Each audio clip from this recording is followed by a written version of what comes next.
మీకు ఓటు కావాలా? అయితే పరిశ్రమల్ని నష్టాల నుంచి గట్టెక్కించిన వారికే మా ఓటు అంటున్నారు విశాఖ పారిశ్రామిక వాడలో పనిచేస్తున్న కార్మికులు, యూనియన్లు. Save industries, vote is yours అంటూ తమ డిమాండ్లు వినిపిస్తున్నారు.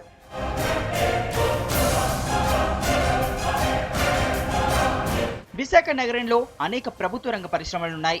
ఒకప్పుడు ప్రభుత్వానికి కోట్లలో ఆదాయం తెచ్చిన కంపెనీలైన steel plant, BHPV, Visakha port వంటివి ఇప్పుడు ఏటికి ఎదురీదుతున్నాయి.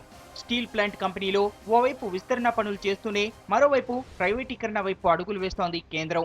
అయితే కార్మికుల పోరాటాల మూలంగా ప్రైవేటీకరణకు విరామం ఇస్తున్నారే తప్ప స్పష్టమైన ప్రకటన చేయడం లేదు.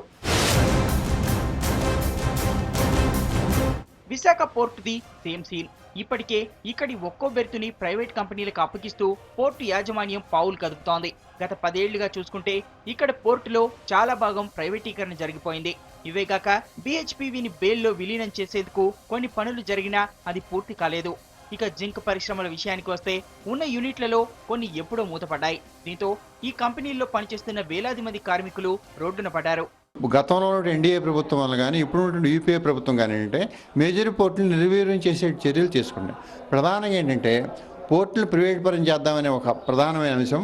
రెండో భాగంగా అంటే పోర్టుల్లో ఏంటంటే ఉన్నటువంటి బెర్తులు కూడా ప్రైవేట్ వాళ్ళకి ఇచ్చేద్దామనేటువంటి ఒక ప్రధానమైనది. విశాఖపట్నం పోర్టులో కనుక చూసుకుంటే దాదాపు సగం బెర్తులు ప్రైవేట్ వాళ్ళకి ఇచ్చారు.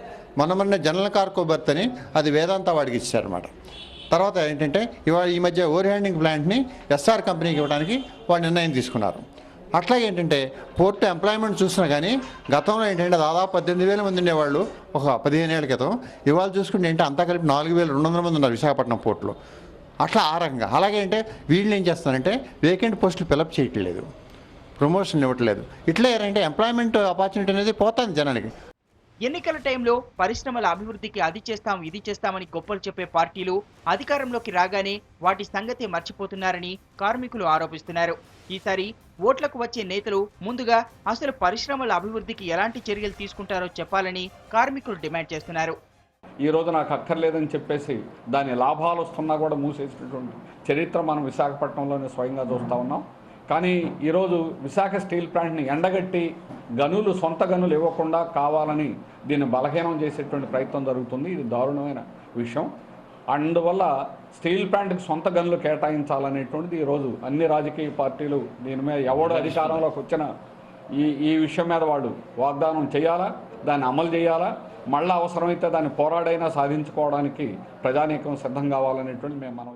ఏ పార్టీలైతే పరిశ్రమలను కాపాడతాయని స్పష్టమైన హామీ ఇస్తాయో ఆ పార్టీకే ఓటు వేస్తామంటున్నారు ఇక్కడి జనం.